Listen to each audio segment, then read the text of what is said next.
Salam sejahtera dan salam perpaduan kepada seluruh rakyat Malaysia. Berita seterusnya, permohonan pengampunan Najib diputuskan akhir bulan ini.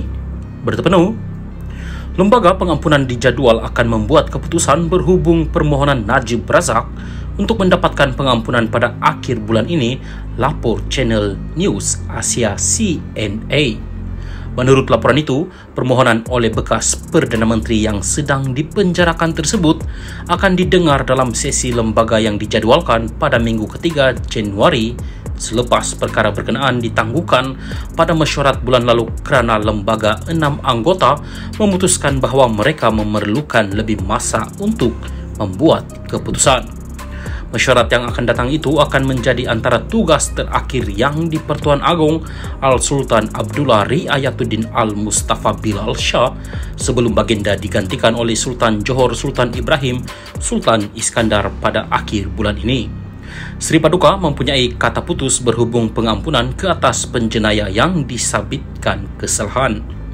CNA memetik seorang kenalan rapat Najib yang berkata bahawa terdapat getaran positif mengenai petisyen pengampunan sekiranya permohonan itu didengar pada mesyuarat bulan ini. Malaysia kini telah menghubungi Peguam Utama Najib, Syafiee Abdullah, untuk mendapatkan ulasan. Menurut laporan CNA, pentadbiran Perdana Menteri Anwar Ibrahim akan diwakili oleh Menteri Wilayah Persekutuan Dr. Zalia Mustafa pada mesyuarat akan datang. Semua negeri di Malaysia mempunyai lembaga pengampunan sendiri yang diketuai oleh Sultan, Raja atau yang di-Pertuan Besar serta yang di-Pertua negeri bagi negeri seperti Pulau Pinang, Melaka, Sabah dan Sarawak. Bagi wilayah Persekutuan Kuala Lumpur, Putrajaya dan Labuan, lembaga itu diketuai oleh yang di-Pertuan Agong dan terdiri daripada 5 anggota lain. Identiti 3 anggota dirahsiakan, manakala 2 anggota lain adalah Peguam Negara dan Menteri Wilayah Persekutuan.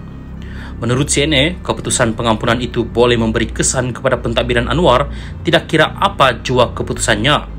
Kerajaan sedar tentang sentimen orang ramai mengenai isu pengampunan Najib, tetapi ini adalah perkara yang bergantung sepenuhnya kepada Yang di-Pertuan Agong, kata seorang pegawai kanan kerajaan.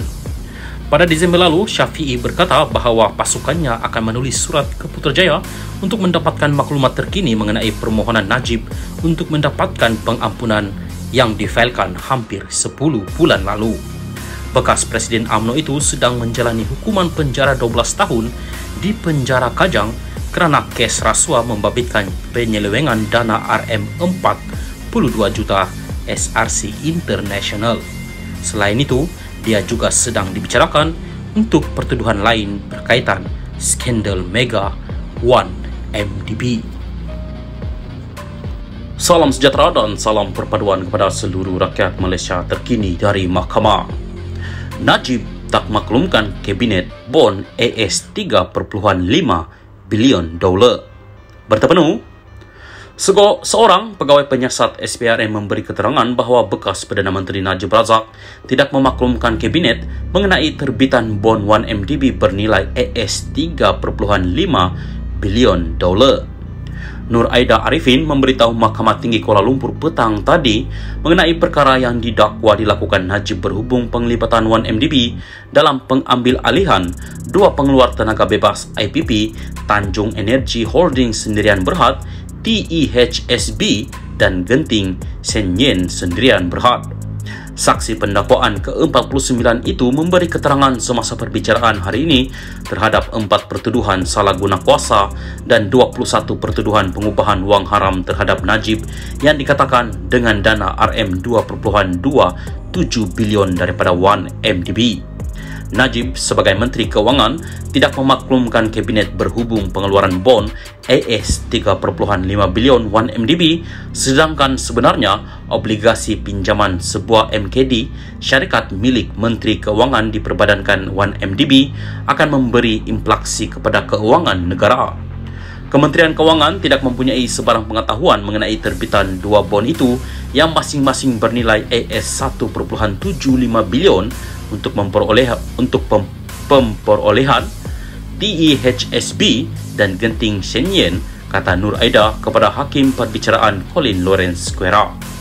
Berhubung bantahan oleh Peguam Bela Utama Muhammad Syafiee Abdullah mengenai dakwaan cakap dengar dan keterangan pendapat, Nur Aida memberi keterangan bahawa Najib didakwa menguruskan 1MDB menggunakan pendekatan top-down.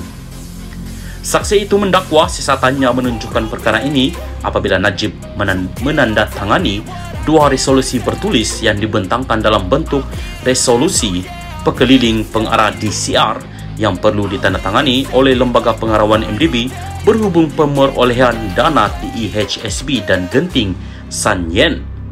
Pengambil alihan IPP membentuk fasa kedua daripada 4 fasa yang didakwa berlaku antara 2011 dan 2014 dan didakwa mengakibatkan berbilion ringgit diseleweng daripada 1MDB.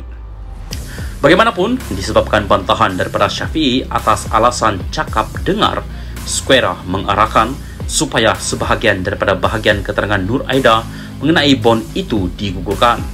Square juga mengarahkan pihak-pihak terlibat membuat hujahan lisan kemudian berhubung bantahan Syafiee mengenai keterangan pegawai penyiasat SPRM berhubung dakwaan pendekatan top-down. Prosiding Mahkamah Terbuka akan disambung semula pada 24 Januari.